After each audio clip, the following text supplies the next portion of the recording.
Hey there, hi there, ho there. Welcome to a Thursday collection connection where we're playing that game. It's just an excuse to talk about records.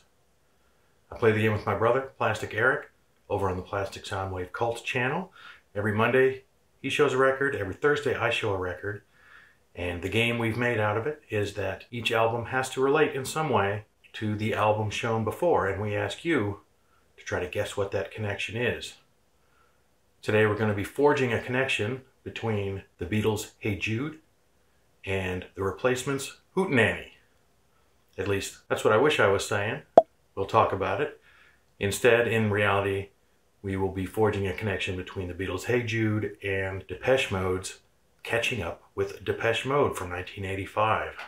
But first we need to reveal the connection between the previous pair of albums, that being Hey Jude and XTC's None Such album, and appropriately the answer was guessed by None Such Ned 94, and I think he was maybe preordained to guess this one.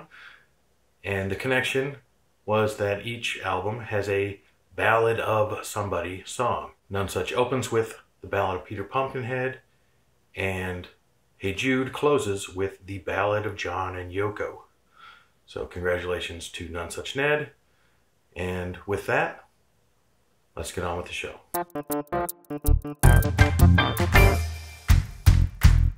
Alright, so moving ahead. In Eric's last video, he did talk about the Beatles' Hey Jude album was the last of the sort of compilation between albums, but it is unique in that it was actually commissioned by Alan Klein of Apple to fill a gap in the US market.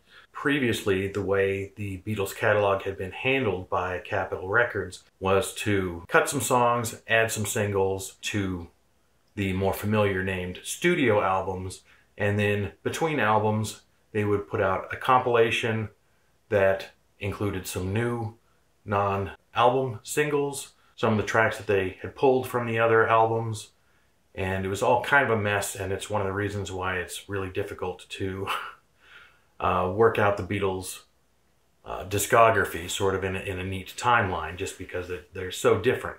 However, by the time of 1967, they had the clout to say, no, our albums are our albums. Stop changing the order.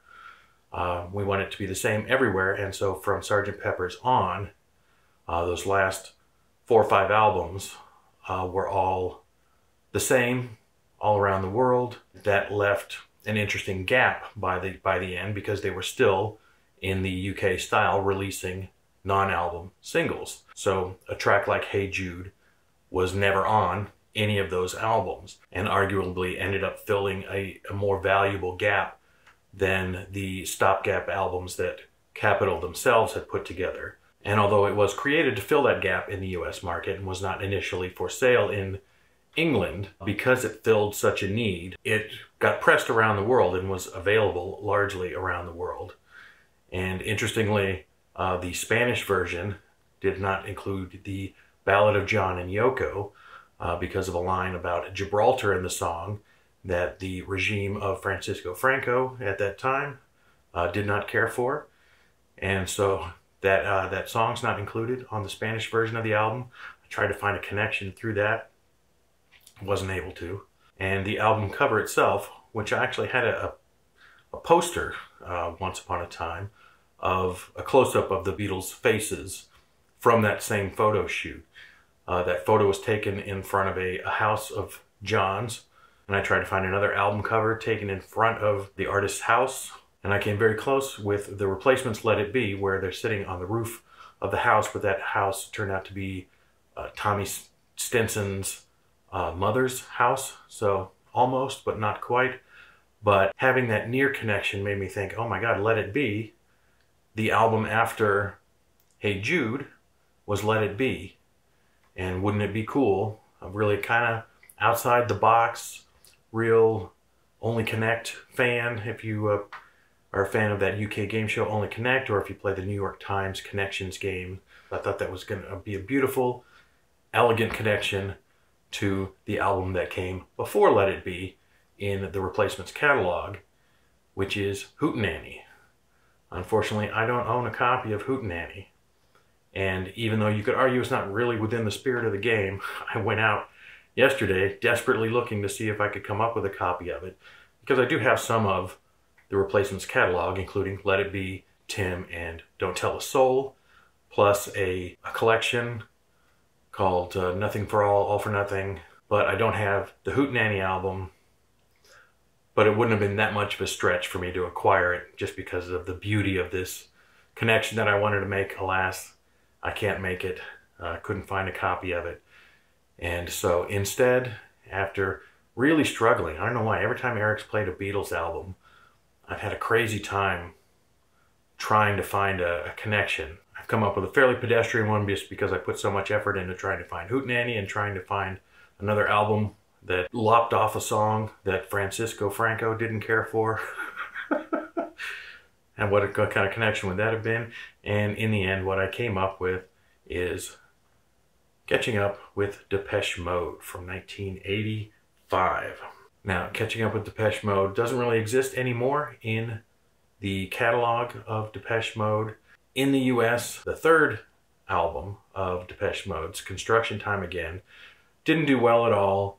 And so in order to try to repackage and make it a little more interesting to people, they put together an album called People Are People, which featured, obviously, the title track, People Are People.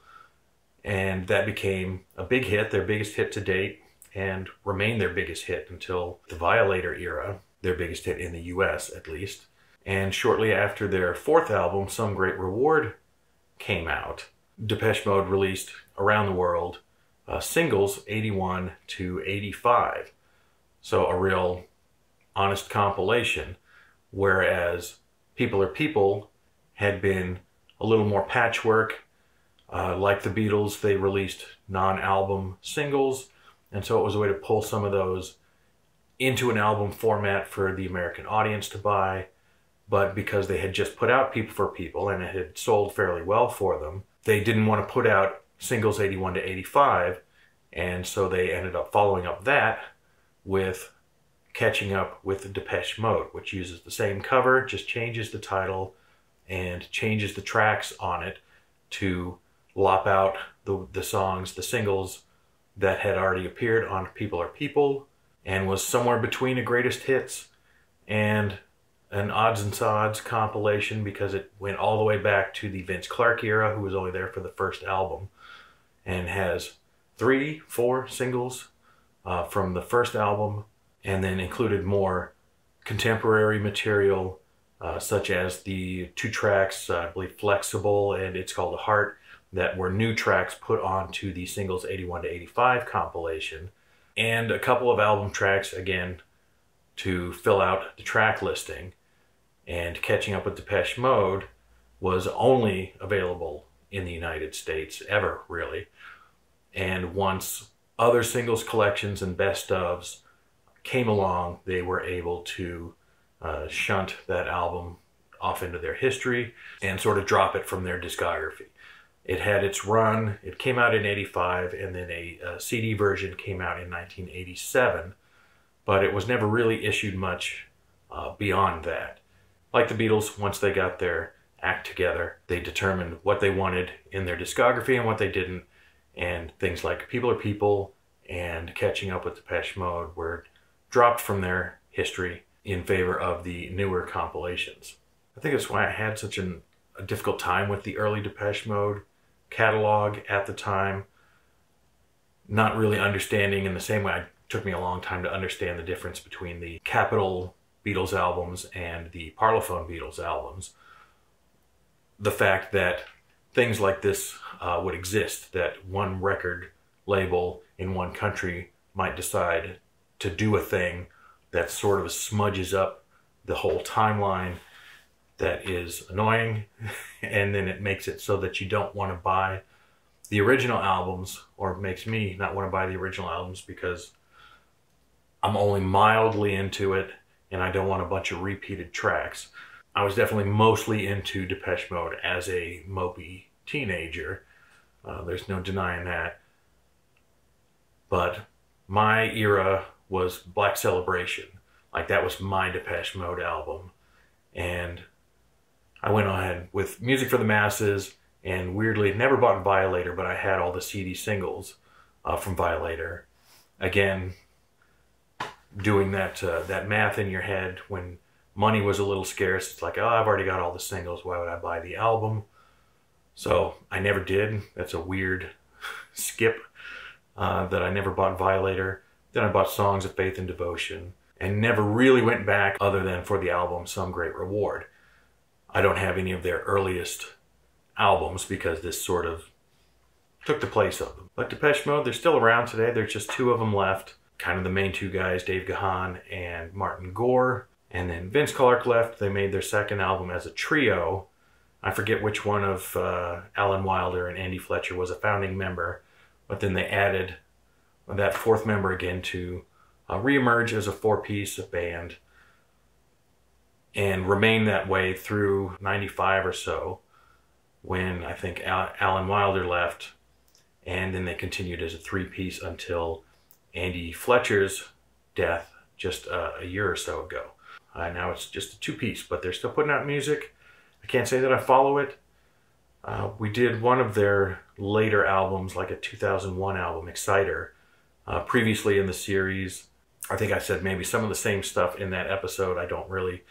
I stopped following them. The themes, as you're an adult, are maybe a little creepier than when you are an actual teen. Feels like very much like music aimed towards teens. The Vince Clarke era was more about just making catchy synth pop tunes.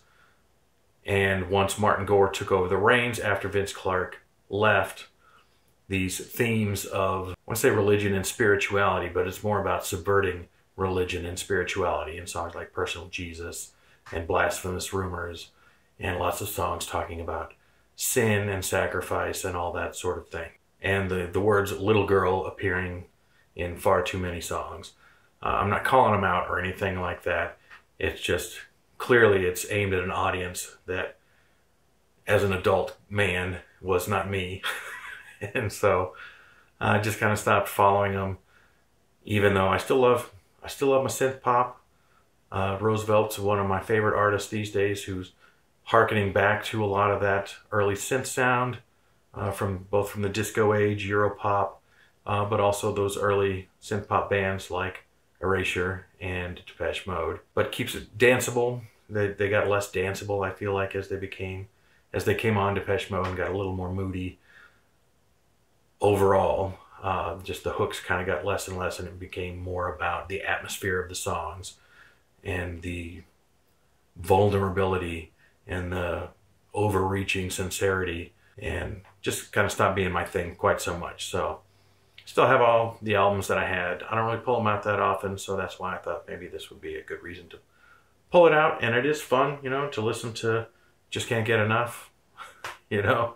I still love that song, and Dreaming of Me is almost the opposite. It's almost cringeworthy just how flat it is. that it's almost like music by robots. That is whatever, but Flexible, you know, is a fun tune. I like that one a lot. Depeche Mode does Bo Diddley. It doesn't seem like the kind of thing that they would do anymore. Master and Servant, The Meaning of Love, Love in Itself, and even Fly on the Windscreen, which ended up appearing on Black Celebration following this. Again, that's where it hit most with me, but even Fly on the Windscreen is not necessarily close to my favorite off of Black Celebration. But with that, I'll try and wrap it up. Hopefully this one ends up being a little shorter. Just because I'm frustrated that I spent so much time trying to make a connection that I couldn't make. That would have just been, one of my favorite connections to date. Couldn't make it. So instead, I'm going with Catching Up with Depeche Mode. I basically talked out the connection just over the course of the video. There's nothing that much to figure out. If you watch the video, you should be able to determine what that connection is. And with that, I will throw it over to Eric over on the Plastic Soundwave Cult. You can look for his connection next Monday on his channel. And that's all I got. So I thank you for watching, and bye-bye.